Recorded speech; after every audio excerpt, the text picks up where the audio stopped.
নমস্কার বন্ধুরা, প্রিয়াঙ্কা JSM এর সবাইকেই স্বাগত। আজকে আমরা এই সমস্ত খাবার নিয়ে আবার আমরা চ্যালেঞ্জ করব। আজকে পাস্তা, ডিম সিদ্ধ, প্যাটিস, তো এগুলো খাবার নিয়ে আমাদের চ্যালেঞ্জ হবে। আর যে আগে খেতে পারবে তার জন্য এখানে 100 টাকা পুরস্কার আছে, আর যে খেতে পারবে না আগে তার জন্য আছে কাঁচা কাঁচা আলু। তো শীর্ষক, তাহলে শুরু করি।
আজকের পাস্তা কি দিয়ে বানিয়েছি বলতো? ডাল দিয়ে মনে হয়।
আমি আর খেতে পারছি না। হবে না তাহলে? পেট ভরে গেল। কি পেট ভরে গেছে? আমারও পেট ভরে গেছে।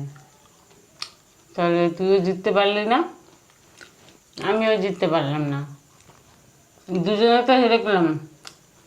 দুজনে কেমন করে খেলবো? আমি দেখতে হবে কার প্লেটে বেশি আছে, কার প্লেটে কম আছে। আমি হারলাম তাহলে, সত্যি তো। তুমি আমি একটা জায়গায় খেয়ে নিয়েছি প্যাটিস।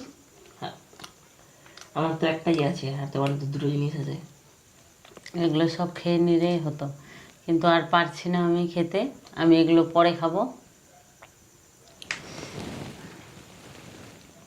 আলুটা যখন ঠিক করেছে, আমি যেহেতু সব খেতে পারলাম না, ও খেয়ে নিয়েছে পাস্তা সব। এবার থেকে পানিশমেন্ট তোমাকে তাহলে আগে দিতে হবে। কেমন? কারণ তুমি হেরে তো আছো বারবার। আলুটাকে ঠিক করতে বলছিল তোকে আজকে। পানিশমেন্ট আলু খাই কেউ? সেই জিনিস আজকে। হুম? Punishment। না আমি খেতে পারবো না, তুই আরও 100 টাকা নিয়ে নিস আমার কাছ থেকে। আমি আলু খেতে পারছি না। লাটটা আমারই হলো, আলু খেতে নিল না, আরো 100 টাকা তাহলে পরে। তাহলে পার্টিসিপেন্টটা লাগলো, কেমন লাগলো আজকে? বন্ধুরা ভিডিওটি কেমন লাগলো? ভিডিওটি ভালো লাগলে অবশ্যই লাইক করো, কমেন্ট করো, চ্যানেলটিকে সাবস্ক্রাইব করো বন্ধুরা। আসছি আবার নেক্সট ভিডিওতে। টাটা।